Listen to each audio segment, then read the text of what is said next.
Jour 19. Mesdames et messieurs, si vous pensiez que cette guerre se réglerait en quelques jours, vous vous trompez lourdement.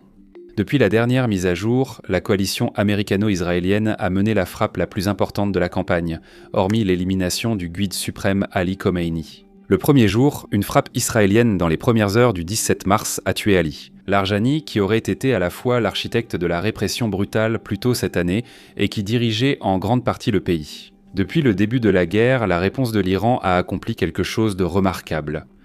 Ses propres voisins, qui auparavant prenaient leur défense, en ont maintenant assez d'esquiver les missiles et pousseraient Washington à éliminer la menace iranienne. Une bonne fois pour toutes, en détruisant les outils de répression. Ali Laranjani était considéré comme l'un des hommes les plus puissants d'Iran. Après la mort du guide suprême le 28 février, alors que le pays a officiellement élu un nouveau guide suprême, Mushtar Bahmani, sa localisation reste inconnue. Il n'est plus apparu en public depuis le début des attaques, et des rumeurs disent qu'il aurait été blessé, assommé, inconscient ou tué. Depuis une semaine, en son absence, les gardiens de la révolution sont intervenus. Il est également devenu tristement célèbre dans le pays en raison de son rôle lors de la répression de janvier, qui aurait fait jusqu'à 36 500 morts en seulement 2 jours. Mais il n'a pas agi seul là-bas. Il a été assisté lors de cette répression par Gholom Reza Soleimani, qui commandait le Basij, la redoutable force paramilitaire, implantée dans les quartiers, les mosquées, les universités, partout dans le pays. À eux deux, ils étaient les principaux responsables du maintien de la République islamique, l'empêchant de se désintégrer. Le 17 mars au matin, des frappes israéliennes les ont tués. Une telle perte serait toujours dévastatrice, mais le moment où cela est arrivé est crucial. Depuis le début de la guerre, les forces américaines et israéliennes mènent une campagne parallèle, en plus des frappes plus médiatisées sur les sites nucléaires et les infrastructures de missiles. Cette campagne vise directement les capacités et les infrastructures de répression intérieure du régime et elle s'est considérablement accélérée ces derniers jours. Ces cibles devraient vous en dire long sur ce que cette partie de la campagne cherche réellement à accomplir. Détruire les lanceurs de missiles et les stocks pourraient réduire la capacité de l'Iran à riposter. Détruire un poste de police et ses responsables réduit la capacité de l'Iran à garder le contrôle, un pays déjà difficile à maîtriser avant ces événements. Cependant, une mise en garde s'impose avant de conclure trop vite que le régime est en danger imminent d'effondrement total. Juste à cause de ces 2 frappes, une grande partie du CGRI et de l'appareil du Basiji s'était dispersée dans les zones civiles depuis le début des frappes. Soleimani se cachait apparemment dans un camp paramilitaire à Téhéran quand la frappe l'a trouvé. La structure centrale provinciale, autour de laquelle les gardiens ont été conçus, a été créée pour résister à ce type de décapitation. Même avec des unités semi-autonomes opérant seules si le commandement central est neutralisé, détruire leur infrastructure et leurs dirigeants reste crucial. Mais cela ne veut pas dire que les membres de base ne peuvent de plus faire leur travail. On saura bientôt si cela suffit. Nous enregistrons au moment de Shahar Shanbe Souri, un événement traditionnel de saut par-dessus le feu vieux de milliers d'années. Des Iraniens bravent les avertissements du régime et descendent dans les rues avec des feux de joie et des feux d'artifice. Les premiers rapports provenant des célébrations suggèrent que les festivités sont répandues et que des répressions ont déjà lieu. À Chitkar, à l'ouest de Téhéran, des vidéos montrent des tirs nourris alors que les forces de sécurité dispersent la foule autour de feux de joie, avec des arrestations par des agents en civil. Des affrontements similaires ont été signalés à Karaj et Machhad. Nous continuerons à surveiller la situation, mais les prochains jours seront décisifs. Nowruz, ou le Nouvel An perse, a lieu le 20 mars cette année. Historiquement, cette fête est l'un des plus grands rassemblements publics iraniens et souvent un point de départ pour des manifestations contre le régime. L'année dernière, ils ont arrêté des dizaines de personnes dans plusieurs provinces pendant Nowruz, et cela avant même que tout cela n'éclate. Cette année, il suffit de dire que la situation a un peu changé. Cependant, nous ne voulons pas trop compter sur Nowruz comme un moment décisif. Cela reste un test clé de la théorie centrale de la coalition pour renverser ou du moins exercer une forte pression sur le régime et affaiblir leurs outils de répression. Suffisamment, et la population pourra faire le reste. Ils pensent ainsi pouvoir renverser la République islamique sans intervention militaire terrestre comme en Irak. Cependant, ceux qui contrôlent réellement la situation sur le terrain, les hommes armés, agissent selon une toute autre logique. La preuve la plus évidente est apparue début mars, lorsque le président Bojeshkian a publiquement présenté ses excuses aux États du Golfe pour les tirs de missiles incontrôlés. Ce qui aurait dû être vu comme une mesure raisonnable, puisqu'aucun État du Golfe n'attaquait l'Iran, n'est-ce pas ? Non, pas vraiment. Les gardiens de la révolution islamique ont ignoré cela et ont continué à frapper Bahreïn, les Émirats arabes unis, le Qatar et d'autres lieux de la région. Et auraient été furieux que le président recule publiquement devant l'affrontement. Cela a un impact majeur sur la situation intérieure. Les gardiens n'ont jamais été une force militaire intérieure, mais plutôt un groupe de radicaux guidés par l'idéologie, créés explicitement pour défendre la survie de la République islamique. Peu importe le prix, quoi qu'il arrive ensuite. Dans les rues de Téhéran, il ne semble pas probable que ces hommes déposent simplement leurs armes et s'effacent sans résistance. Un voisin coriace. La position dure du CGRI n'a pas seulement révélé les dynamiques de pouvoir à Téhéran, elle a contribué à remodeler la posture de toute la région, d'une manière qu'il aurait été difficile d'imaginer. Il y a quelques semaines, avant la guerre, les États du Golfe formaient en presque une coalition avec l'Iran contre une intervention militaire américaine, bien qu'ils hébergent des bases américaines. La plupart avaient fortement demandé à la Maison-Blanche de ne pas attaquer l'Iran et cherchaient un compromis entre Washington et Téhéran pour éviter un conflit. Même si cela relevait en partie de leurs propres intérêts de préservation, ils savaient que le conflit dans la région n'est jamais bon pour leurs résultats financiers, du moins à court terme. Ils restaient tout de même parmi les meilleurs amis qu'il restait à Téhéran. Les Émirats avaient passé des années à renouer avec l'Iran, et le ministre des Affaires étrangères de Oman était à Washington pour en parler avec le vice-président J.D. Vance, la veille des frappes. Tous étaient convaincus que l'Iran était une menace. Ils accueillaient dans des bases américaines pour une raison, estimant que vivre sous la menace iranienne valait mieux qu'être sans défense en cas de guerre. La réponse de l'Iran à l'opération Epic Fury a tranché ce débat en environ 72 heures. Depuis le 28 février, l'Iran a tiré plus de 1800 missiles balistiques et drones vers les Émirats arabes unis. La zone industrielle pétrolière de Fujairah, l'un des plus grands centres de stockage du Moyen-Orient, avec des oléoducs contournant le détroit d'Ormuz, a été touchée. L'aéroport national de Dubaï a dû retarder des vols après une frappe de drone près de son réservoir de carburant, provoquant la fuite des passagers dans des couloirs enfumés. La situation au Moyen-Orient reste similaire. Bien que les défenses aériennes américaines aient intercepté la majorité des tirs, quelques attaques iraniennes ont réussi à passer.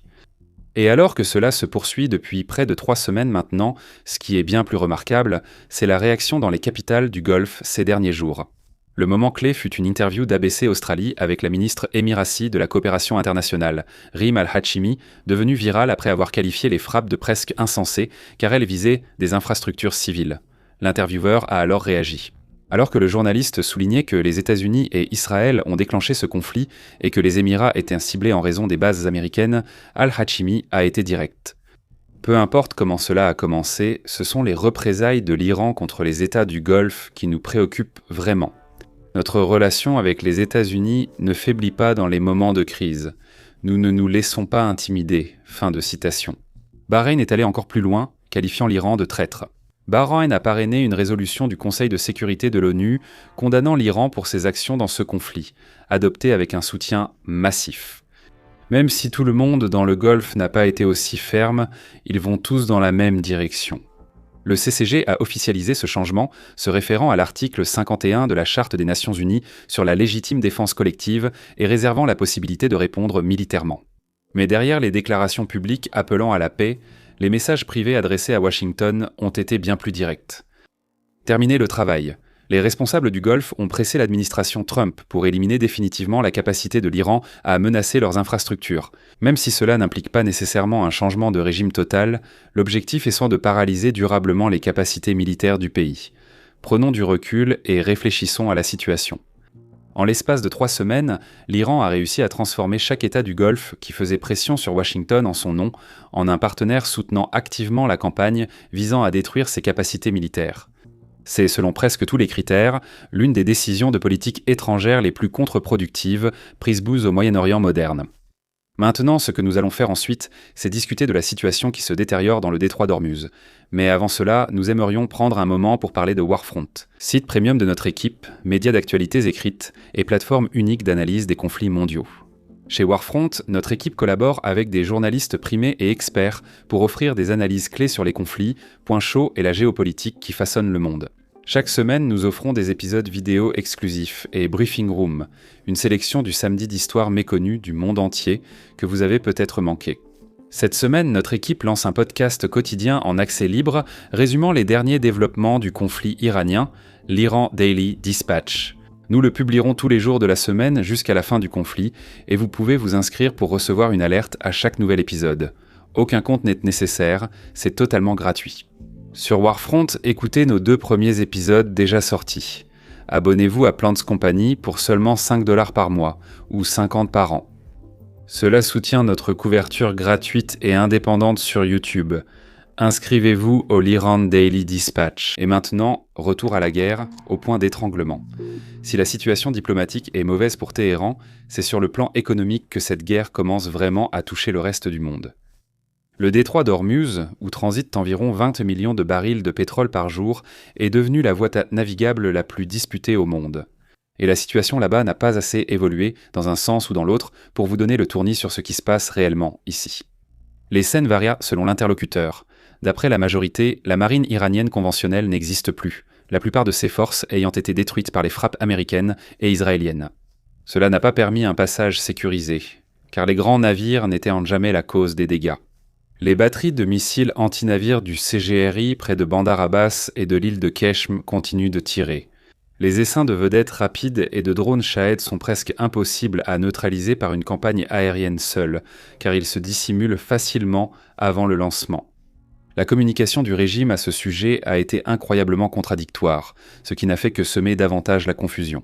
La première déclaration publique de Moustabakani, si on peut vraiment parler de déclaration tant l'incertitude sur sa survie demeure, a déclaré, je cite, que le blocage du détroit d'Ormuz doit sans aucun doute continuer à être utilisé. Cela montre qu'ils allaient tout miser dessus. L'ancien ministre Rakshi, quant à lui, raconte une toute autre histoire, citant « Le détroit d'Ormuz n'est pas fermé, mais il est seulement fermé aux navires et pétroliers américains, israéliens, et non aux autres. » Les conséquences économiques sont immenses. Les prix de l'essence ont fortement augmenté depuis le début du conflit, et les États du Golfe sont particulièrement exposés aux pertes potentielles. Un récent test de résistance de Goldman Sachs publié le 15 mars l'a montré. Si le détroit restait effectivement fermé jusqu'en avril, le Qatar et le Koweït pourraient voir leur PIB chuter de 14%. Ce serait la pire situation depuis la guerre du Golfe de 1990. Les Émirats arabes unis et l'Arabie saoudite seraient moins touchés, mais subiraient une baisse de 5 et 3 points, respectivement. Cependant, l'urgence de la situation ne s'est pas vraiment traduite par la formation d'une coalition internationale unifiée. Donald Trump a demandé à 7 pays d'envoyer des navires de guerre pour surveiller le détroit, déclarant à bord d'Air Force One « Dutme et Sancto ». Que nous obtenions du soutien ou non, nous nous en souviendrons, aux grandes dames de Washington. Le ministre de la Défense allemand, Boris Pastorius, résume l'état d'esprit européen en déclarant « Ce n'est pas notre guerre, nous ne l'avons pas commencée ». Cela résume plus ou moins la position générale de l'Europe. C'est une guerre que les États-Unis et Israël ont commencée, et ce sera à eux de la terminer. Au sud du Litanie. J'imagine que tout cela ne vous suffit pas. Eh bien, ne vous inquiétez pas, on s'occupe de tout. Pendant que tout cela se passait entre les États-Unis et l'Iran, un autre front faisait également rage entre Israël et le Liban. Nous en avons déjà parlé ici dans Warfront. Lorsque les combats ont éclaté pour la première fois, à peine 2 jours après les frappes initiales sur Téhéran, ce qui a suivi a transformé le Liban en second front, le plus volatile de la guerre. Au 16 mars, au moins 3 divisions distinctes de Tsahal opéraient simultanément dans le sud du Liban, avançant à travers Khiam, Bint Jbeil et Marjayoun. Lors des plus grandes opérations terrestres depuis leur intervention en 2006, les ordres d'évacuation couvrent désormais toute la zone au sud du Litanie. Ce qui, combiné aux zones évacuées dans la vallée de la Bekaa et le sud de Beyrouth, représente environ 14% de l'ensemble du territoire libanais. Près d'1 million de personnes ont dû quitter leur domicile. Le ministre israélien de la Défense, Katz, a indiqué qu'une partie de l'opération, inspirée de Gaza, n'avait pas de calendrier de retrait. Et certains ministres évoquent déjà l'idée d'une zone de sécurité semi-permanente. Pour l'instant, il n'y a aucun signe d'une avancée vers Beyrouth ou au-delà du Litanie. Mais cela ne veut pas dire que des appels à une telle opération n'ont pas eu lieu, car c'est le cas. Un haut responsable du cabinet a même proposé de transformer les banlieues sud de Beyrouth en Khan Younes. La réaction du président libanais Joseph Ahmed a été l'événement le plus marquant à Beyrouth depuis des années, honnêtement. Au cours des dernières 48 heures seulement, il a publiquement qualifié la décision du Hezbollah d'entrer en guerre de piège et d'embuscade presque ouverte, servant les intérêts iraniens. Il a averti que le pays risque de devenir une seconde Gaza et a présenté un plan en 4 points, appelant à un cessez-le-feu immédiat. Un soutien international aux forces armées libanaises pour superviser le désarmement, des négociations directes avec Israël et des accords de sécurité durable pour la frontière. Malgré l'absence de précédent pour les présidents libanais, Beyrouth ne répond pas aux attentes israéliennes, pour 2 raisons. Premièrement, le Liban a une longue histoire de promesses de sévérité envers le Hezbollah. Eh bien, cela ne s'est pas vraiment concrétisé. Deuxièmement, et surtout, l'armée libanaise peine déjà à faire respecter l'interdiction des opérations militaires du Hezbollah évoquée la semaine dernière. L'attaque du Hezbollah a été un véritable séisme pour Beyrouth, qui semblait enfin avoir trouvé un moment d'accord interconfessionnel sur le fait que le Hezbollah devait tout simplement partir. Et bien qu'il y ait eu au départ des signes prometteurs montrant que l'armée libanaise prenait cela au sérieux, l'armée s'est en grande partie retrouvée dans l'impasse. Le commandant de l'armée libanaise, Haïkal, a refusé d'appliquer l'interdiction du gouvernement sur les activités militaires du Hezbollah, poussant les États-Unis à suspendre une partie de leur coordination avec l'armée. À cause de cela, le Premier ministre du pays a envisagé de le limoger pour toute cette débâcle. Maintenant. Pour être juste envers Haïkal, ce n'est pas de l'indifférence gratuite. Il ne choisit pas simplement d'observer la guerre au lieu d'intervenir. On ne pourrait cependant pas lui reprocher. Son calcul est plutôt que 20 à 30% des forces armées libanaises sont chiites et pourraient refuser totalement de se mobiliser contre le Hezbollah, risquant ainsi une fracture totale de l'armée. Gardez à l'esprit qu'au Liban, l'identité confessionnelle est au cœur de presque tout ce qui se passe, surtout en politique. Et les forces armées libanaises sont largement considérées comme la dernière institution transconfessionnelle du pays. Cela dit, l'inaction dans ce cas met sérieusement en péril la souveraineté du pays. La leçon qu'Israël a tirée des attaques du 7 octobre, à tort ou à raison, c'est qu'il ne pouvait plus se permettre de laisser une force hostile exister le long de ses frontières. À la suite du cessez-le-feu de 2024 avec le Liban, Israël a clairement indiqué que le désarmement du groupe était une condition minimale absolue. Ce qui est tragique, c'est que l'armée libanaise a largement rempli cette condition. Ils ont achevé la première phase de l'opération plus tôt cette année. Et même si cela avançait lentement, potentiellement si lentement que le Hezbollah se réarmait en fait plus vite ailleurs dans le pays qu'il n'était désarmé, l'armée libanaise a néanmoins démontré qu'elle pouvait remplir sa mission. Et tout cela n'est pas facilité par le fait qu'encore aujourd'hui, en ce moment même, le Hezbollah continue de lancer des attaques contre Israël. Bien que leur stock d'armes ait été fortement réduit et qu'ils semblent susceptibles d'être encore diminués lors de leurs affrontements actuels avec les FDI, ils ne semblent pas du tout proches de la reddition. Et c'est là-dessus que nous allons nous arrêter aujourd'hui. Faites-nous confiance, il y aura bien d'autres développements à mesure que la situation évolue. Merci de nous avoir suivis.